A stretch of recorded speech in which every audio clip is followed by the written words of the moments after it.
Good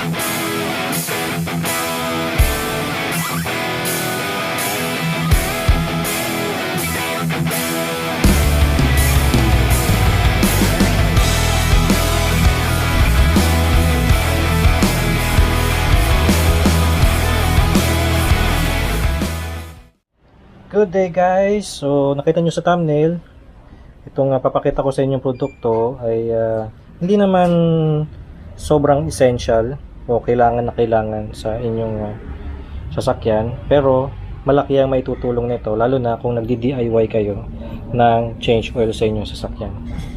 So makita ninyo na nag-change oil tayo sa previous video ko.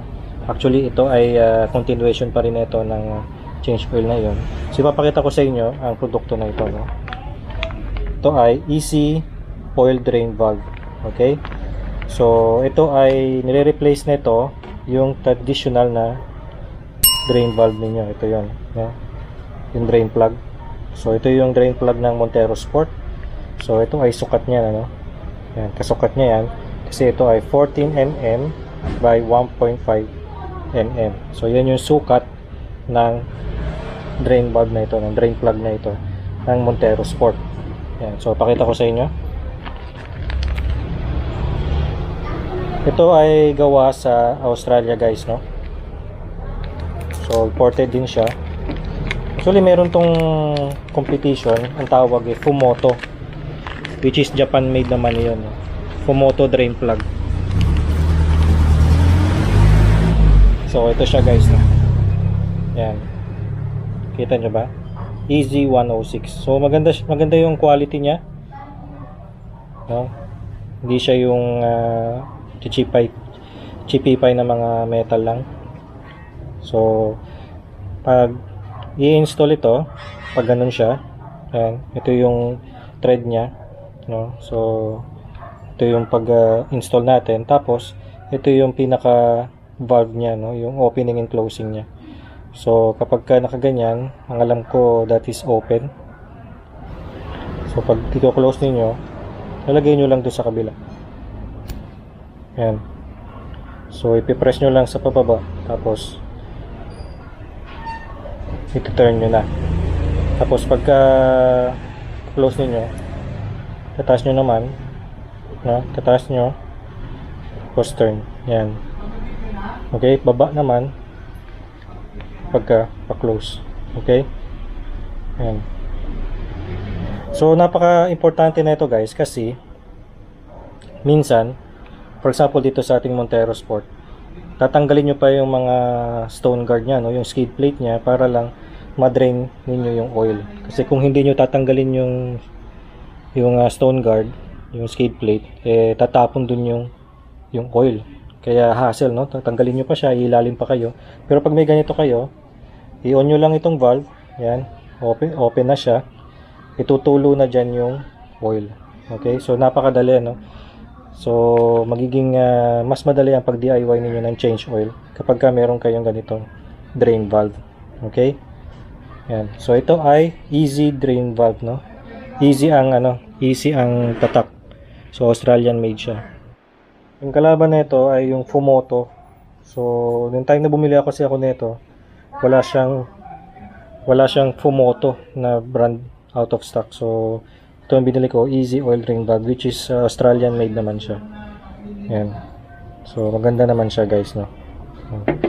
Ito yung kanyang adapter. Pakita ko sa inyo.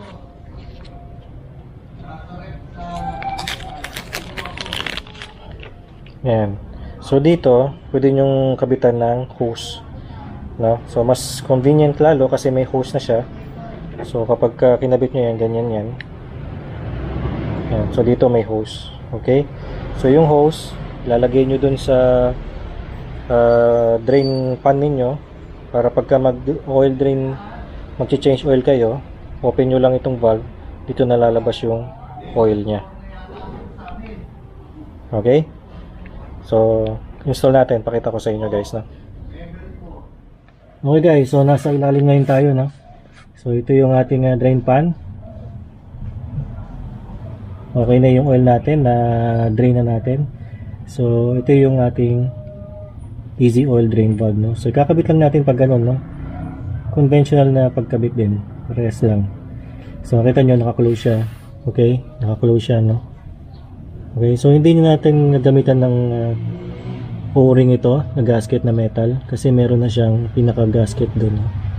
Meron na siyang gasket o-ring doon. So hindi na kailangan ng metal na o-ring. Okay, kabit nyo lang, no?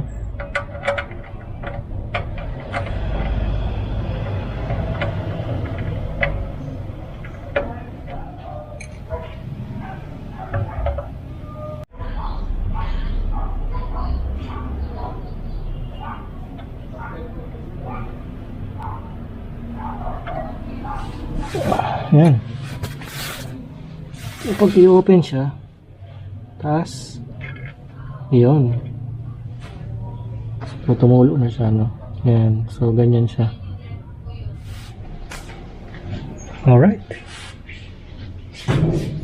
so maigpit na siya, naka-open siya ngayon, guys, no? Yan, nalubog nalubog yung ating ano, palitan na lang natin yan mamaya. Okay, so ganyan na siya, guys, no? So kung gusto nyo na lagyan nyo ng oil drain valve ang inyong oil drain pan, mas maganda yan kasi mas madali kayo makapag change oil ng inyong sasakyan. Okay, so mabibili ito, guys, online. So medyo hindi naman siya cheap, di rin naman siya sobrang mahal. So lagay ko yung link niyan sa ating website, no? Makita sa description. Okay, so sana nagustuhan ninyo itong product na ito. Pwede nyo rin yung gamitin sa inyong sasakyan. Kung ang inyong sasakyan ay hindi Montero Sport, I suggest na kausapin ninyo yung seller nito, sabihin ninyo yung size ng drain valve ninyo o yung sasakyan ninyo para malaman nila kung anong drain valve size ang ibibigay nila sa inyo. Okay, so very convenient ito.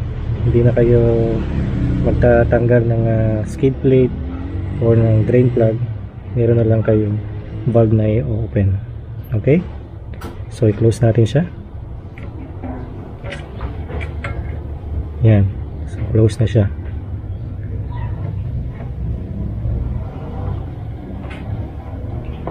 Okay, so sana nagustuhan ninyo ang video na ito. So yun, like ito at mag-subscribe kayo sa Nova's Garage.